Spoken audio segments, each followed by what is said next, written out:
আসসালামু আলাইকুম রহমতুল্লাহ। সুপ্রিয় শিক্ষার্থীরা, আশা করছি তোমরা সকলেই ভালো আছো।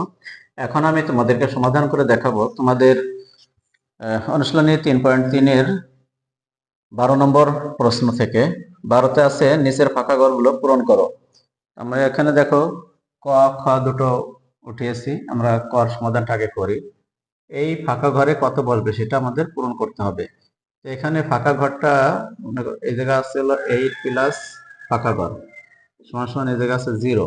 এখন আমরা এই ফাঁকা ঘরটা ফাঁকা ঘরের মতো রাখলাম, সমান সমান এই পাশে আমরা 0 আর এই জায়গা আছে -8, এই পাশে আনলে হবে +8।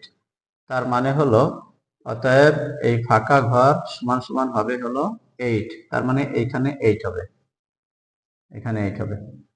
আবার এখানে এই জায়গায় এই ফাঁকা ঘরটা যদি আমরা এভাবে রেখে দিই, সমান সমান এই জায়গায় 10 ঠিক থাকলো, আর এই 13 যদি এই পাশে নিয়ে আসি তাহলে -13 হবে। তার মানে হলো ফাঁকা ঘরের জায়গা হবে সমান সমান এই -13-র চিহ্ন বড়, এজন্যই মাইনাসটা বসায় দেব। আর 13 থেকে 10 বাদ দিলে থাকবে 3, তার মানে হলো এই -3 হবে এখানের অ্যান্সার। তাহলে এটা হলো আমাদের চলে গেল ক খ, ক খ চলে গেল, ক খ চলে গেল। এখন আমরা দেখব বাকিগুলো। ঘরের হবে এই ফাঁকা ঘরে কত হবে সেটা আমাদের নির্ণয় করতে বলছে। তো আমরা এখানে 12-র মতো 12 থাকলো, প্লাস আর এই মাইনাস গুণ হয়ে মাইনাস এই জায়গা 12 হলো, আর এই জায়গা ফাঁকা ঘরটা ফাঁকা ঘরের মতো থেকে গেল। এখানে যদি আমরা এই 12 কেটে দিই তাহলে হবে আমাদের 0 সমান সমান ফাঁকা ঘর। তার মানে অতএব ফাঁকা ঘরে 0, ফাঁকা ঘরে 0, এই ফাঁকা ঘরে 0 হবে। এটা হয়ে গেল আমাদের অ্যান্সার।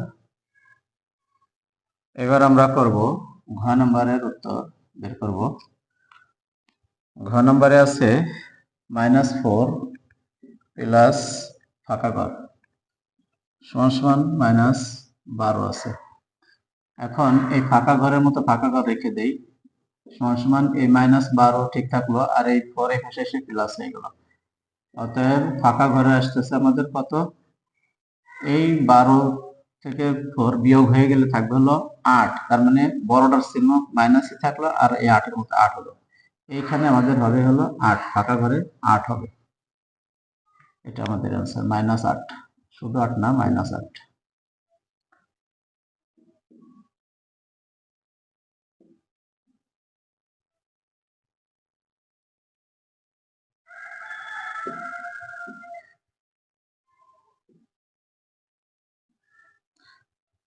উভয় নম্বর আছে ফাঁকা ঘর -15 সমান সমান -10।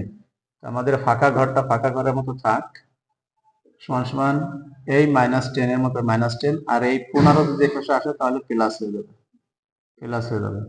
অতএব আমাদের ফাঁকা ঘরে আসতেছে 10 15 থেকে বিয়োগ হয়ে গেলে থাকবে মাত্র 5। এই 5 হলো আমাদের অ্যান্সার, ফাঁকা ঘর সমান সমান 5। তাহলে আমাদের 12 নম্বর নিচের ফাঁকা ঘরগুলো আমাদের পূরণ হয়ে গেল। এখন আমরা 13 নম্বর প্রশ্নের সমাধান দেখব। নম্বরে মান নির্ণয় করো।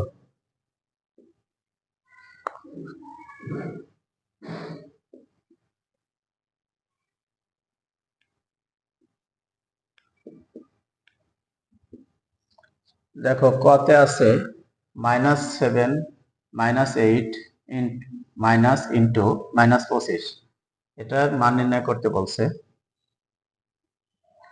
এই -7 ঠিক থাকলো, এই -8ও ঠিক থাকলো, আর এই মাইনাসের এই মাইনাস গুণ হয়ে এখানে মাইনাস মাইনাসে প্লাস হয়ে 25 হয়ে গেল।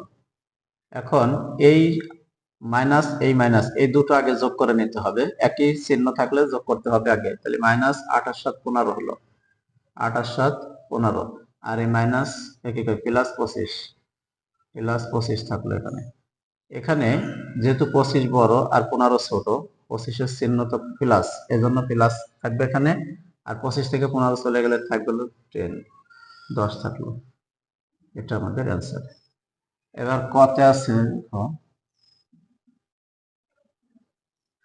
-13 ব্র্যাকেট প্লাস 32 -8 -1।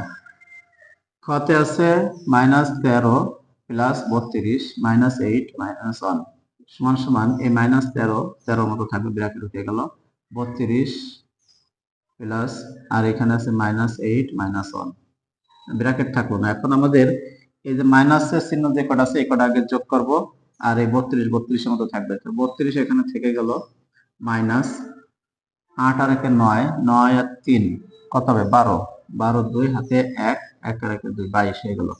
এখন এই 32 থেকে 22 বিয়োগ হয়ে গেলে আমাদের থাকবে শুধু 10। এটা আমাদের অ্যান্সার। এবার গ নম্বর,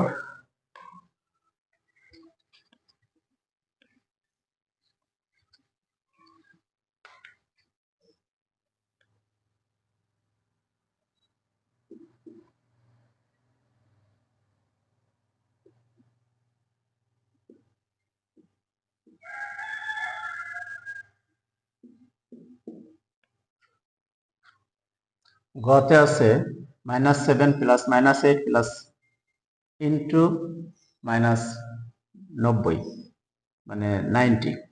এখানে আমাদের থাকবে হলো -7 এর মতো -7 প্লাস মাইনাসে মাইনাস হয়ে যাবে, এই ব্র্যাকেটটা উঠাতে হবে, প্লাস মাইনাসে মাইনাস হয়ে যাবে, -8 হয়ে যাবে, আর এটাও প্লাস মাইনাসে মাইনাস হয়ে যায় 90 এর মতো থেকে যাবে। তো সব কটাই আমাদের প্লাস হয়ে গেছে, তার মানে যোগ করে দিতে হবে সব, প্লাস তো নাই, মাইনাস চিহ্ন বসে যাবে আর যোগ হয়ে যাবে। তাহলে 8 আর 7 15 5 হাতে 1 না রেখে 10, 105, 90 আর 15 105, এটা -105, এটার অ্যান্সার। এবার আমরা ঘ নাম্বার দেখি। ঘ নাম্বারে আছে 50,